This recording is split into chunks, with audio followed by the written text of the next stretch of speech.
먼저 소송의 당사자는 자기의 이름으로 소송을 진행하는 원고와 피고를 당사자라고 합니다.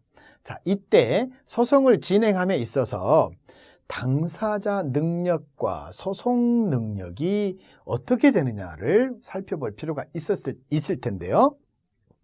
먼저 이 능력은 할 수 있어? 바로 이것이 바로 능력이죠. 당사자라는 것은 원피고 될 수 있어? 바로 이것이 당사자 능력이고, 소송 능력은 당신이 소송을 할 수 있어? 바로 이것이 소송 능력이죠. 먼저 이렇게 보면 당사자 능력은 원피고가 될 수 있어? 이런 부분에 있어서 미성년자도 얼마든지, 성인은 당연하고 미성년자는 만 19세를 기준으로 하죠. 이 만 19세 미만이 미성년자인데 당사자 능력이 있다, 이렇게 보시면 되겠습니다.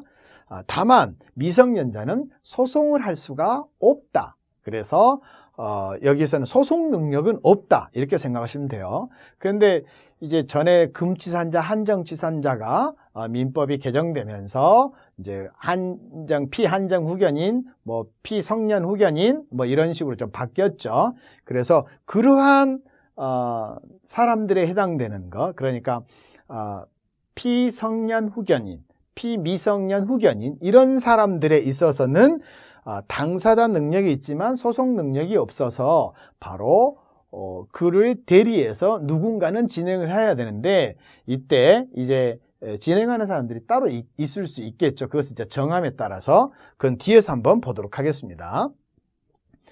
당사자의 능력 부분을 먼저 보면 당사자의 표시 부분이 있습니다. 그런데 지금 여기서는 자연인이 자연인을 상대로 소송을 진행한다. 예를 들면 어떤 채권자 갑이 채무자 을을 상대로 1억 원을 빌려줘서 청구를 하려고 하는데, 만약에 을이 사망을 한 상태라면 그때 물론 소송이라는 건 당사자끼리 협의가 되지 않았을 때, 채무 이행을 하지 않았을 때 강제 이행을 구하는 게 소송이고, 이 소송을 함에 있어서 그 망인을 상대로 소송을 진행할 수밖에 없겠죠. 그런데 여기에 보시면 사망을 한 사람을 상대로 소송을 하는 것은 원래 무효입니다.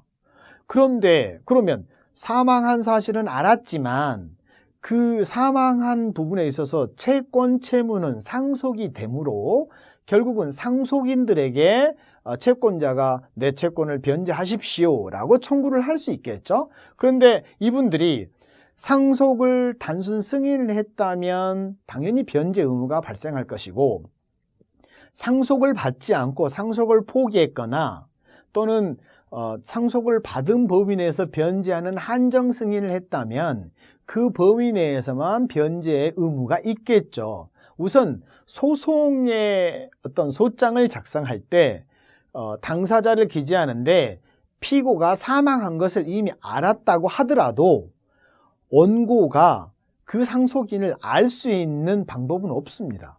그렇기 때문에 실무는 당연히 망인을 상대로 소를 제기하고 피고를 망인으로 기재한 다음에 망인이 사망을 했으므로 그에 대한 상속인을 알 수 있도록 보정명령을 해달라고 청구를 하면 법원에서 보정명령이 나오죠.